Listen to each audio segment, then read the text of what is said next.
दें तो फिल्म की शुरुआत में हमें एक बहुत बड़ा समंदर दिखाया जाता है। ऐसा समंदर जिसके अंदर भी एक दुनिया रहा करती थी, मरमेड्स, जल परियों की दुनिया। तो कहानी के शुरू में हम एक बहुत बड़े शिप को देखते हैं। उसमें बहुत से लोग थे जो समंदर से एंटीक्स यानी कि खास चीजें इकट्ठा करने आया करते थे और फिर उन्हें बेच दिया करते। इस शिप में एक प्रिंस भी था जिसका नाम एरिक होता है। उसे भी ऐसी खास चीजों को इकट्ठा करने का बहुत शौक था, इसलिए वो भी इन लोगों के साथ अक्सर बहरी जहाज के सफर पर आया करता था। आज के दिन मून फेस्टिवल था, एक चांद का त्योहार। कहा जाता था कि जल परियां आज रात पानी से बाहर आती हैं। अब इस शिप में जितने भी लोग थे वो सभी आज रात जल परियों को पकड़ना चाहते थे, पर एरिक बहुत ही नेक और अच्छा प्रिंस था। वो सबको ऐसा करने से मना करता है। एरिक के साथ हमेशा एक आदमी रहा करता था जो एरिक की मॉम क्वीन का बहुत खास आदमी था और एरिक का गार्डियन भी। वो एरिक को समझाता है, देखें प्रिंस, आपको ये सब कुछ छोड़ देना चाहिए। आप जानते नहीं इस बात को कि बाकी के शिप समंदर से बहुत ही खास सामान को लेकर जाते हैं, तो हम ऐसे छोटे मोटे सामान को क्यों लेकर जाएं? मगर एरिक को तो इन सब कामों से दूर रहना था। इसके बाद पानी की दुनिया को दिखाया जाता है। समंदर की गहराइयों में एक बहुत ही खूबसूरत दुनिया बसा करती थी, ऐसी दुनिया जो हम अपने ख्यालों में भी नहीं देख सकते। समंदर के अंदर एक किंग रहा करता था जिसको पानी का देवता भी कहा जाता था। उनकी 7 बेटियां थी जो कि जल परियां होती हैं। वो अपनी 6 बेटियों को अपने पास बुलाते हैं, मगर यहाँ पर उनकी 7वीं बेटी नहीं थी, यानी कि सबसे छोटी, जिसका नाम एरियल था। किंग यहाँ पर अपने एक क्रैब केकड़े को बुलाते हैं। वो था तो एक क्रैब, पर वो किंग की हर बात मानता था, इसलिए किंग अब उसे एरियल को ढूंढने के लिए भेज देते हैं। क्रैब एरियल को ढूंढने के लिए निकल गया था। हमें पता चलता है कि एरियल इंसानों की चीजों की बहुत ही शौकीन थी। अक्सर वो इंसानों की चीजों की तलाश में बहुत दूर निकल जाया करती थी। एरियल की एक दोस्त भी थी जो कि एक छोटी सी फिश मछली थी। वो अक्सर उसके साथ रहा करती थी। एरियल हमेशा समंदर में डूबे टूटे हुए शिप्स पर जाती और इंसानों की चीजों को देखा करती थी। जो उसे अच्छी लगती वो उसे अपने पास भी रख लेती थी। अब उसे समंदर में एक टूटा हुआ शिप नजर आता है जो बहुत दूर था। जब ये उस जगह पर जाने वाली थी तो फिश इसे रोकती है और ये कहती है, देखो दूर मत जाना, मैंने सुना है उधर बहुत बड़ी बड़ी शार्क्स रहती हैं। पर एरियल नहीं सुनती और शिप में चली गई थी जहाँ पर उसे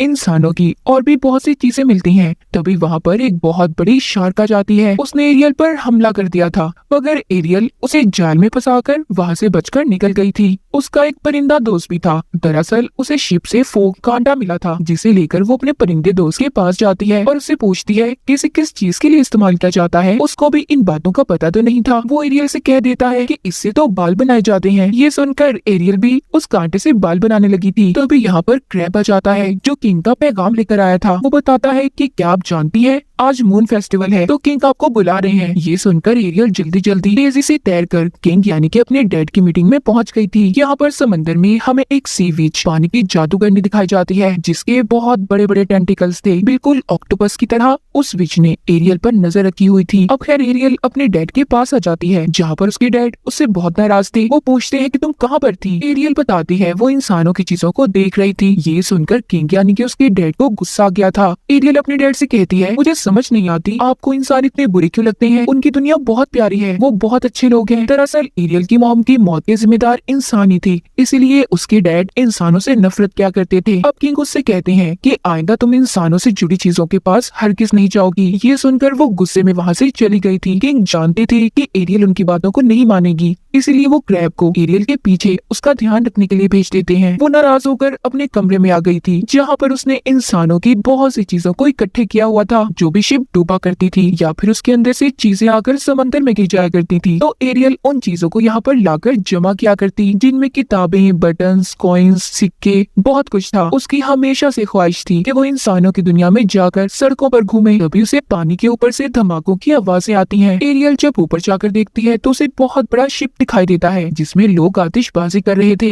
ये शिप किसी और का नहीं बल्कि प्रिंस एरिक का था। एरियल को ये चीजें देखकर बहुत खुशी होती है। वो सोचती है कि इंसान के पास कितनी नई नई चीजें हैं। दरअसल एरिक और उसके दोस्त शिप में जश्न मना रहे थे। एरिक भी आम इंसान की तरह उनके साथ मजे कर रहा था। उसके साथ जो गार्डियन रहा करता था वो एरिक को समझाता है, देखिए आप प्रिंस हैं, ऐसे मत करें। पर एरिक को तो इन चीजों की परवाह ही नहीं थी। एरियल भी उनकी ये बातें सुनती है तो उसे एरिक की ऐसी सोच अच्छी लग रही थी कि वो कितना अच्छा इंसान है। तभी यहाँ पर एरिक और उसके साथियों को पता चलता है कि अचानक से मौसम खराब हो गया है, बारिश भी होने लगी थी और समंदर में भी बहुत तेज लहरें थी, इतनी तेज कि वो इनके शिप को भी डुबा सकती थी, इसीलिए सब के सब शिप से कूदने लगते हैं। वो छोटी कश्तियों में बैठकर यहाँ से अपनी जान बचाना चाहते थे। इनके शिप में आग भी लग गई थी। सभी शिप से निकल आए थे सिवाय एरिक की। जब वो छलांग लगाने लगता है तो उसको पता चला था कि उसका डॉग अभी भी शिप में ही था, इसीलिए वो अब अपने डॉग को बचाने जाता है। तो समंदर की एक लहर इतनी तेजी से आई थी, उसके शिप के 2 टुकड़े हो गए थे और एरिक समंदर में डूब जाता है। एरियल भी वहाँ पर ये सब देख रही थी। एरिक डूबता पानी की गहराइयों में चला गया था। वहाँ पर एरियल अब उसकी जान बचाती है। वो उसे पानी से निकालकर बाहर ले आई थी। पहली बार उसने किसी इंसान को देखा था, उसे हाथ लगाया था। वो उसे बचाकर किनारे पर ले आती है। एरिक बेहोश था, वो उसे होश में लाने की कोशिश कर रही थी।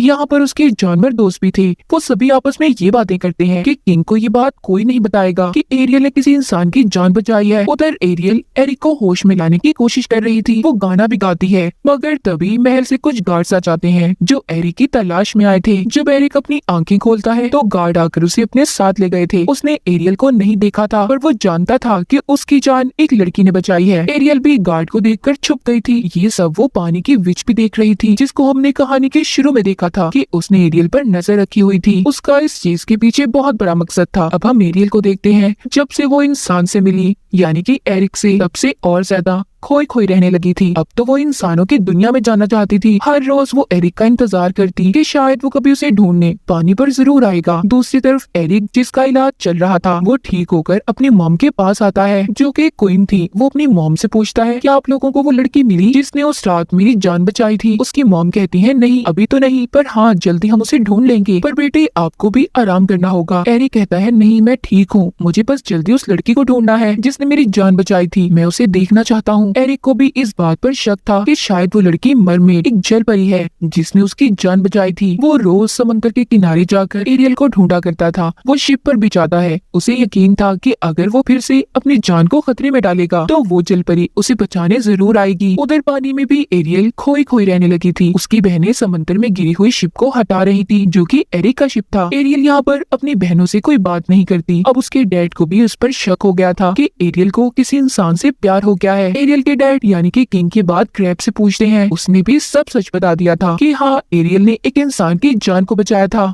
ये बातें सुनकर किंग को बहुत गुस्सा आ गया था। उनके पास बहुत पावर थी। वो वहाँ पर एरियल के पास रखी हुई इंसानों की चीजों को तबाह कर देते हैं। एरियल अपने डैड को बहुत रोक रही थी, पर वो तो किसी भी चीज से मना नहीं होते। ये सब देखकर एरियल बहुत दुखी हो गई थी। तभी उसके सामने शीशे में वही विच आ जाती है जिसने उस पर नजर रखी हुई थी। वो एरियल को बताती है कि मैं तुम्हारी आंटी हूँ। मुझे सब लोग सी विच, समंदर की जादूगरनी के नाम से जानते हैं, मगर मुझे पता है तुम्हें क्या चाहिए। अगर तुम वो सब चाहती हो तो तुम्हें मुझसे मिलने आना होगा। अब एरियल उस विच से मिलने चली गई थी। विच कहती है, मैं जानती हूँ कि तुम्हें एक इंसान से प्यार है और इंसानों की दुनिया में जाना चाहती हो। मैं तुम्हारी मदद कर सकती हूँ, पर इसके बदले तुम्हें मेरा एक काम करना होगा। मेरी एक शर्त है, वो ये कि तुम्हें मैं इंसान में बदल तो दूंगी, तुम्हें चलने के लिए पाँव भी दे सकती हूँ, पर तुम्हें 3 दिन के अंदर अंदर वापस आना होगा और अपने प्यार के बारे में उस इंसान को बताना होगा। मगर इसके बदले तुम्हें अपनी आवाज को मुझे देना है। अगर तुमने अपने प्यार के बारे में उस इंसान को ना बताया तो फिर तुम्हें हमेशा हमेशा के लिए मेरे पास रहना होगा। एरियल इतनी सारी विच की शर्तों को सुनकर डर गई थी। वो वापस जाने लगती है। ये देखकर विच कहती है, ठीक है चली जाओ, मेरी बात मत मानो और सारी जिंदगी अपने डैड के साथ रहना, जो तुम्हें कभी भी इंसान से मिलने नहीं देंगे। ये सुनकर एरियल विच के पास वापस आ जाती है और उसकी हर बात मानने को तैयार हो गई थी। अब विच उस पर जादू करती है। सबसे पहले वो एरियल की आवाज को एक लॉकेट में कैद करके अपने गले में डाल लेती है, जिसके बाद उसने एरियल को जल परी से एक इंसान में बदल दिया था। एरियल जो कि अब एक इंसान बन चुकी थी, तो उसका पानी में रहना मुश्किल हो रहा था। वो तैरती किनारे पर आ जाती है। दरअसल ये सारा कुछ विच की एक चाल थी।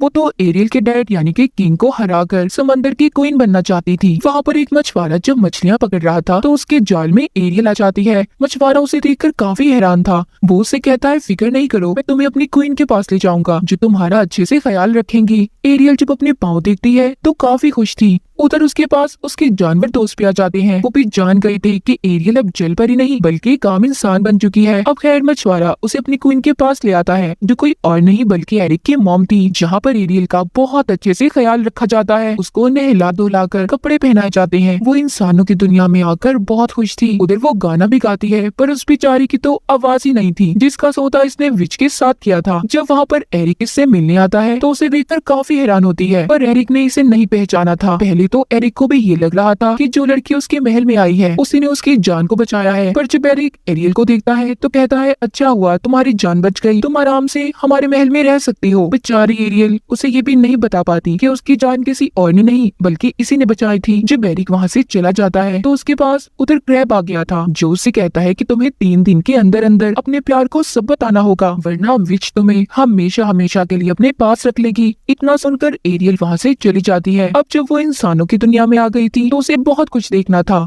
वो इसी तरह महल में घूमते घूमते एक कमरे में आ गई थी जहाँ पर एरिक ने एंटीक्स खास चीजों को रखा हुआ था जो वो अक्सर समंदर से लाया करता था। वहाँ पर एरियल पड़ी हुई एक जल परी को भी देखती है मगर उसने दोबारा उसे अपनी जगह पर रख दिया था। वहाँ पर एरिक भी आ जाता है जो खुद अब एरियल को चीजें दिखाने लगा था। एरियल उसे एक पत्थर को तोड़कर हीरा निकाल कर देती है जिसके बारे में एरिक खुद भी नहीं जानता था। वो एरियल को अलग अलग मुल्कों के नक्शे भी दिखाता है। उन्हें देखकर ऐसा लग रहा था कि दोनों एक दूसरे के साथ बहुत खुश रहने लगे हैं। इसी दौरान एरिक का गार्डियन आता है जो उसे खुश देखकर ये पूछ रहा था कि अभी भी हमें उस लड़की को ढूंढना चाहिए जिसने आपकी जान बचाई थी। एरिक कहता है हाँ उसे मत भूलना और हमें एक सवारी चाहिए, मैं खुद उस लड़की को ढूंढना चाहता हूँ। एरिक के लिए एक घोड़ा गाड़ी का बंदोबस्त किया गया था। ये एरियल को अपने साथ लेता है और चला गया था। समंदर के किनारे एरियल घोड़ों को बहुत ही मजे से दौड़ा रही थी। ये एक गाँव में आ जाते हैं जहाँ पर एरियल बहुत सी नई चीजों को देखती है। एरिक के साथ डांस भी करती है। उसने उसके लिए एक कैब को भी खरीदा था। रात को एरिक एरियल को कश्ती में बिठाकर समंदर की सैर करवाने ले जा रहा था। वहाँ पर एरियल के जानवर दोस्त भी थे जो बातें कर रहे थे कि अब सही मौका है एरियल को अपने दिल की बात एरिक को बता देनी चाहिए क्योंकि इन दोनों के दरमियान में प्यार हो चुका है। अगर एरियल एरिक को किस कर देगी तो हमेशा हमेशा के लिए वो इंसान बनकर एरिक के साथ रह सकती है और विच के पास कभी भी नहीं जाना पड़ेगा। वो दोनों कश्ती में जाते हुए बहुत मजे करते हैं। तभी विच अपने जादू से कश्ती को पलट देती है। वो दोनों बच गए थे मगर विच अब ये जानना चाहती थी कि आखिर वो दोनों इतना करीब कैसे आ सकते हैं। उधर समंदर में एरियल के डैड अपनी बाकी की बेटियों से पूछते हैं कि एरियल कहाँ पर है, जिसके बारे में किसी को भी कुछ नहीं पता था। उसकी बहनें भी अब एरियल को ढूंढने निकल गई थी। उधर इंसानों की दुनिया में एरियल और एरिक वापस से महल में आ गए थे जहाँ पर एरिक का गार्डियन जब उन्हें इतना खुश देखता है तो एरिक को कहता है कि मुझे लगता है आपको वो लड़की मिल चुकी है जिसकी आपको तलाश थी, जिसके साथ आप हमेशा खुश रह सकते हैं। मुझे लगता है हमें उस लड़की को नहीं ढूंढना चाहिए। मगर एरिक अभी भी अपने दिल से मुतमईन नहीं था। वो अभी भी उस लड़की से ही मिलना चाहता था। वो अब समंदर के किनारे चला जाता है और आवाजें देने लगता है कि आखिर उसकी जान को किसने बचाया था। तभी फोग धुंध से निकलकर एक लड़की पत्थर पर आकर बैठ गई थी। एरिक समझता है यही वो लड़की थी जिसने उसकी जान को बचाया था। वो उसे अपने साथ महल में ले आता है। अगले दिन एरियल के जानवर दोस्त उसे जगाते हैं और ये कहते हैं कि आज तुम्हें बहुत काम है, तुम्हें बहुत कुछ करना है, तुम्हें एरिक को बताना है कि तुम उससे प्यार करती हो। अब एरियल जल्दी जल्दी तैयार होती है, एरिक के पास जाती है पर वो उस लड़की के साथ था जो कल रात उसे मिली थी। वो अपनी मॉम को बता रहा था कि मॉम यही वो लड़की है जिससे मैं प्यार करता हूँ और इसी ने मेरी जान को बचाया था। उस लड़की के गले में एक लॉकेट चमक रहा था। एरियल ये बातें सुनकर बहुत दुखी हो गई थी और महल से बहुत दूर चली जाती है। एक रात उसका परिंदा दोस्त गाने की आवाज को सुनता है जो किसी और की नहीं बल्कि एरियल की आवाज थी जो उसी लॉकेट से आ रही थी जो उस लड़की ने पहना हुआ था जो कल रात एरिक को मिली थी। वो कोई और नहीं बल्कि विच थी जिसने खूबसूरत लड़की का रूप लिया हुआ था। ये सब जानने के बाद एरियल के दोस्त उसके पास जाते हैं और उसे सब बता देते हैं। कहते हैं तुम्हें अपने प्यार को हासिल करना होगा वरना वो विच जीत जाएगी और फिर तुम कभी भी इंसान बनकर यहाँ पर नहीं रह सकती। ये बातें सुनकर एरियल दोबारा महल में आ जाती है। वहाँ महल में एरिक और उस लड़की की मंगनी होने वाली थी। एरिक की मॉम पूछती है क्या तुम वाकई इस लड़की से प्यार करते हो, क्योंकि कल तक तो तुम एरियल के साथ बहुत खुश थे। एरिक कहता है इस बारे में तो मैं खुद भी नहीं जानता कि आखिर बात क्या है। तभी वहाँ पर एरियल के दोस्त आ जाते हैं जिन्होंने उस लड़की यानी कि विच पर हमला कर दिया था। वहाँ पर एरियल आकर सबसे पहले उसके गले से लॉकेट को उतारती है जिसमें उसकी आवाज कैद थी। अपनी आवाज आने के बाद वो एरिक को बताती है कि मैं ही वो लड़की हूँ जिसने तुम्हारी जान बचाई थी। विच भी अपने असली रूप में आ गई थी। वो अपने बड़े बड़े टेंटिकल से सब पर हमला कर देती है। एरियल जब वापस जल परी के रूप में आ गई थी तो वो उसे अपने साथ दोबारा से समंदर में ले गई थी। समंदर में एरियल के डैड आ गए थे जिनको विच बताती है कि तुम्हारी बेटी की मुझसे डील हुई थी, एक ऐसी डील जो चाहकर भी तुम नहीं तोड़ सकते। अब एरियल के डैड अपनी बेटी को बचाने के लिए अपनी जान का सौदा विच से कर लेते हैं। विच ने अपने जादू से किंग को मार दिया था और उनका जादुई हथियार भी ले लेती है।